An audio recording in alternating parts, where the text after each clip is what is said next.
For me, dance is all about being curious. So trying to explore what the body can and can't do is fascinating to me. So I'm really interested in that aspect of curiosity and about dance.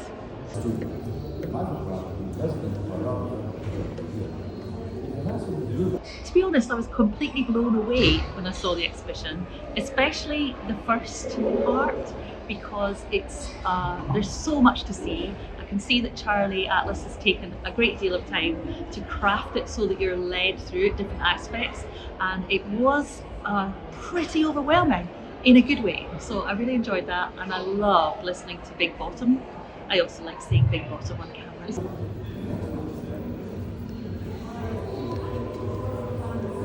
A really surprising part of this project has been how ready people are to join in. So we invented, if you like, quite a lot of the different aspects.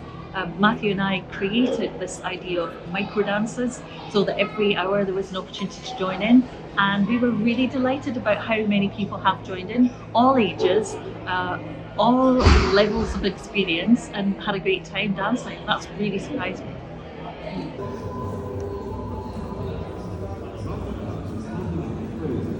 People's reactions when we're performing are so interesting. Some people are delighted and almost enthralled. They sort of watch you for a long time. You can feel them really absorbed in watching. And other times you can see people be a little bit nervous and they sort of back off as if they're frightened we might ask them to dance, which sometimes we do, and they join in, and sometimes we just leave them be.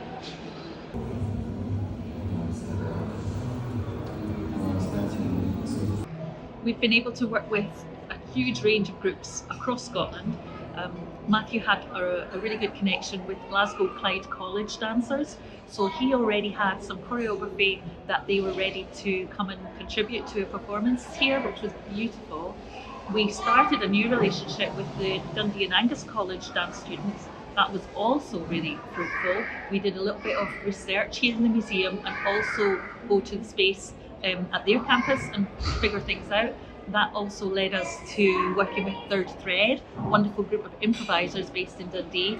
That led us to take part in Tail 8, which was really fun, lovely event. What else? We've got a couple of things coming up. We're going to work with Urban Moves Dance Company, amazing dance company that you probably heard of already because they're famous in Dundee, and they are feisty as, and they're going to make their very own versions.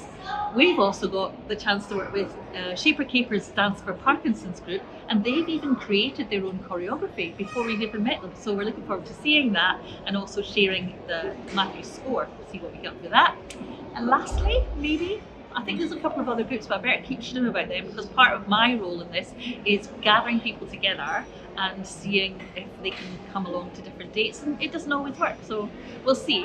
But we've got one more commitment, which is with the Buyer Youth and Community Arts Group who are based in St Andrews, and I will go and lead a session with them, and then I'm hoping they'll come along, as will all those other guys being invited along to the Curious Ceilidh on the 3rd of September when we will dance the socks off this place.